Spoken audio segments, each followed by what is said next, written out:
Okay, so I recently made this video ranking all of my end cards from 40 to 1 because I've far made 40 end cards.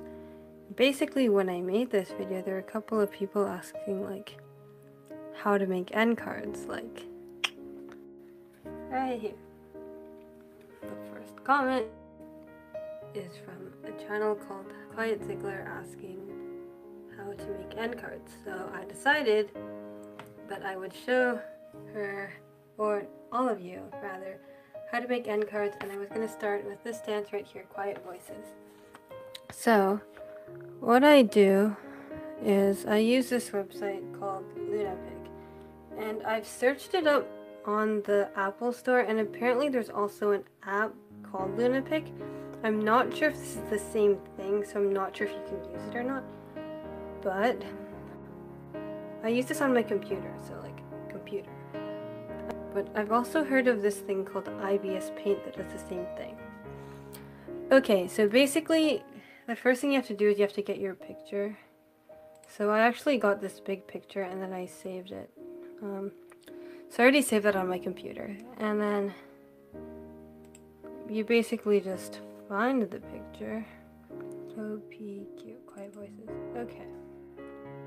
So you can see with this, the background is pretty big. Usually I zoom it in a lot, but right now I'm just gonna shrink this just a little bit so that I can get a smaller working scale. There we go, there's my smaller image. So you can use this polygon freeform and you can basically just draw with this.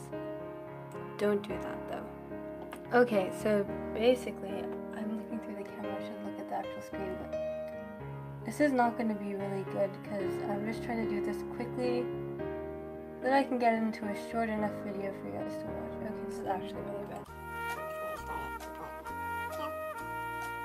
So this is not going to be, I'm literally just doing this as quickly as I can and just trying to keep the general shape. But usually I would take like a lot more time, so you can see that this is a really messy edge. Don't make the edge messy. But yeah, I'm literally just trying to do this as quickly as I can. Also, if my voice sounds weird, it's because I'm still pretty sick. I'm also eating a cough drop, which is kind of sketchy. It's like a really old cough drop, and I think it's expired, but you know, that's okay. And if you're doing this and you kind of cut off a little bit, that's okay, because you can fix it in the drawing tool. Or if you like, if there's a little bit that you accidentally added as an extra, you can also cut that off. So don't worry about those things. Anyways, yes, so that's kind of off topic. I'm just trying to do this as quickly as I can.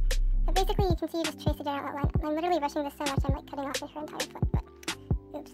With this, because my computer's really slow, you're supposed to take it really slow, and I'm absolutely not doing that right now. So you can see that the line is really messy, but if you do actually do it slowly, it won't be this messy, so don't worry about that. Okay, you can see we get this like super sloppy outline. Okay. If you do it slowly, it won't be as sloppy, but I'm lazy, so love that. Basically, I was on the crop tool, right? That's how I got the background to be gone. So then the next thing I'm going to do is I'm going to either go to the pencil here. This icon is a pencil, and then this, it's focused. And this icon is a paintbrush. You can go to either one of those. Pencil is closer to the top, so I just do that one. And then I usually use the paint tool because it gives you a couple more options. So then I'm going to zoom in really close again, just so that I can get the details more right. And then, so you can see here, I kind of screwed that up like really bad, but you know, okay. So then you can just go over it with the eraser and that'll be gone. I'm looking at this through the tablet screen, so my sense of what I'm doing isn't kind of distorted, but whatever.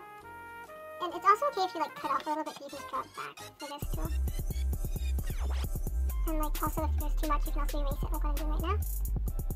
Okay, so going over with the eraser. Usually it's better to cut out just a little bit so that you can draw it back, rather than kind of just having a weird outline on it. So you can see I'm like cutting off just a little bit of the line. Don't cut this a lot. I usually don't cut off this much, but it's a weird shadow. You can see how the end of her leg is kind of like shadowed here, like there are different colors. With an end card, you just use one color for the skin. unless there's like a really important like birthmark or someone, dimple, or I don't know, a really important line, you use one color for all of the skin.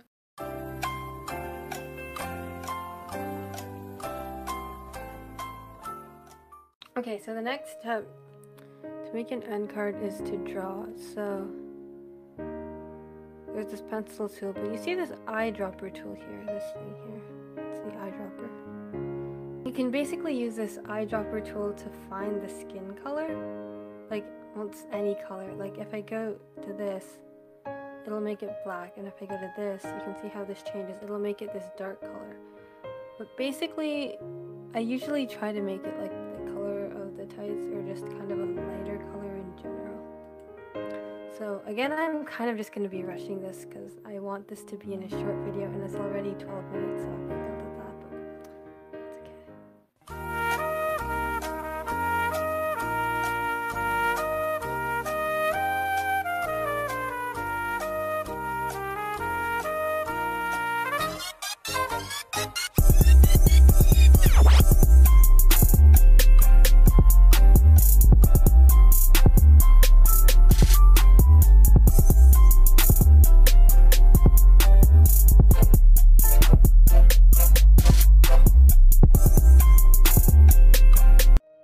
I do it, it's nice if you make it if you put 2 tabs on your computer, and then so 1 tab you can look at, okay, and then sorry, this is so messed up, but so you can look at it side by side and kind of see. You can see I kind of made the hair too big and like messed up and up angle, and it's bad. Yeah, I'm sorry. This was not meant to be beautiful. This is just meant to be a quick tutorial.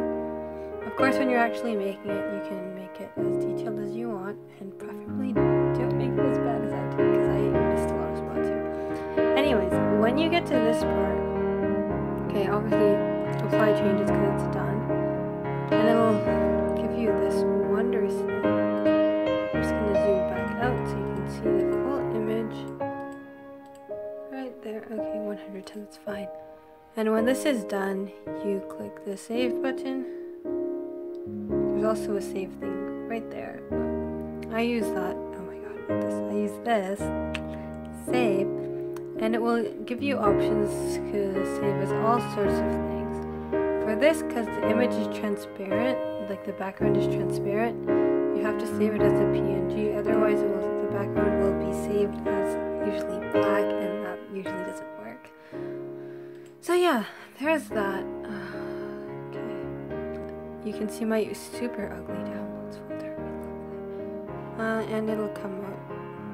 I've literally downloaded some things, and you can see all these things I've downloaded. Oh my gosh, okay. Sorry, that was a weird voice, but yeah, it is right. Why can I not find it? I swear, it's right there. Usually I try to keep the skin tone kind of consistent between my end cards, so I'll compare it to the other ones. This one I kind of just offhandedly did it, so yeah, it's obviously not, but... Okay, so... now we're just gonna... Okay, let me just put this down. You can look at my cough drops. I don't know how old they are, they're pretty old. Basically, the last thing you have to do is add add a background, and most people add I think a solid background. But if you see my end cards, usually I put some sort of picture in the background. Okay, so now it's on a white background. Let's see what I want to do. Quiet voices. What type of background do I want to add? When I'm done with this, I'm actually gonna remake it so it's not super sloppy. Like I made one of these, it's not as sloppy. I'm gonna make one that's not as sloppy. Let me just switch out voices and see what comes up. It's always gonna be fun. Text bubbles. Okay, I honestly don't have an idea. Maybe I could put like a completely random picture that doesn't have people. Okay, whatever. This is already a completely random picture. The last thing I do to make an end card is I put the text that says thanks for watching. And if you make an end card, what you do is they don't actually allow you to use the entire space of the screen to you can't actually use the entire space of the screen to put your elements. So they'll only give you like maybe this little square here. Let me actually try to make that a shape so you can kind of see that better. So YouTube actually gives you about this much space to put your elements. So you can't actually like put a video like right in the corner or like right there, like or right at the top. But you get a little bit of a border. So if you want to put the boxes, don't put them like right in the corner, because then you'll just have a really big empty space. Unless you want to put a heading at the top that's like, to watch another video, click here, and then you put an arrow or something. I don't know. I usually don't do the boxes so that I have a little bit of free reign in where I want to put them. But if you do want to put the boxes, YouTube will allow you to put 2 videos. Yeah, you know what? It's okay. This overlaps the text. It's okay. YouTube allows you to put 2 videos and then 1 subscribe icon. Subscribe icon you cannot change the size of, but the video size, yes, they will give you like a little bit of wiggle room for whichever size. Usually I'll move these over right to the corner, or I'll flip them so that it's literally can't get any further in the corner. And then you can just like slide these around, toggle them around, and then basically, yeah, that's your finished end card. Now when I get the final product that's not super sloppy, I'll show you guys that one.